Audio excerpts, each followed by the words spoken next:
Excel, Module 1, Budgets. So the first thing that we notice in this assignment is A5 is missing information in the cell. It accidentally got shifted down one. So with the open plus, select A all the way to 11. And then what we want to do is just drag it up. So make sure you're close to the edge of the border where it changes to the 4 arrows. And then with your left mouse, hold and just drag it up. Good. All right, so our very first formula is to find out in D5 if this is the 2020 expenses and these are the 2021, there's going to be a new amount for 2022 that is a 2.15% increase from 2021. So your formula is equals, I'm just going to press the left arrow, which selects C5, asterisk, multiply it by what is in F2, that 2.15%, but press the F4 function key at the top of the keyboard so it places a $ in front of the F and the 2, meaning it's always going to refer to this 2.15% that is in cell F2. And then add whatever that amount is that they're looking for. It's a small amount, 2.15%. Add it back to the 2021 expenses, so plus C5 again. And then check. So it's just a little over 52,000 to 53. So a little slight increase for their budget for the 2022. So go ahead and use your fill handle to drag it down all the way to row 10. And then under math, we'll type total. And then under total, type average. So the total for the 2020 expenses, you can use your shortcut Alt equals, and it should give you the formula B5 through D10, which is perfect. And you can use your fill handle and drag across. For average, use your down arrow in the AutoSum box and select average. Now just be careful because it wants to include the total, so you want to reselect with your open plus only to math. You don't want B11, and press enter.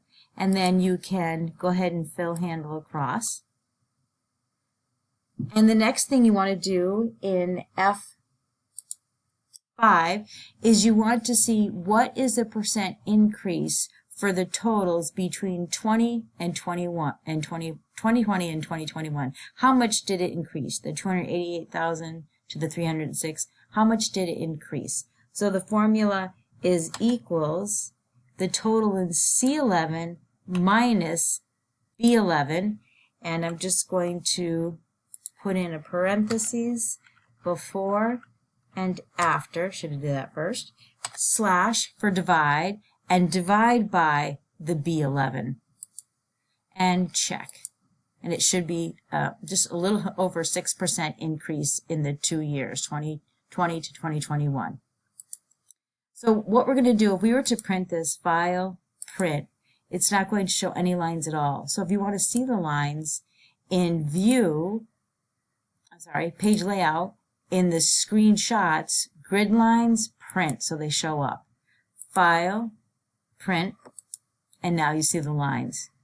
It's showing that there's 2 pages, so just a little bit went on to another page because we are in what's called portrait orientation. So we can change it here, or I'll have you choose Page Setup dialog box, and in this there's 4 tabs. In here I'll change it here, so it doesn't matter which way you change it, but I wanted to come in here because I also want to do margins. I want to center because right now it's at the top left of the page. I want to put it in the center horizontally and vertically, and this is a little preview of what it did. I'll just uncheck it so you can see where it was in the top left corner. So check horizontal and vertical.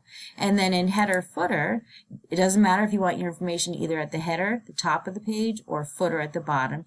Either one that you select, you'll get 3 options: left section, center section, and right section. In the left section, let's put today's date. Just click this for calendar.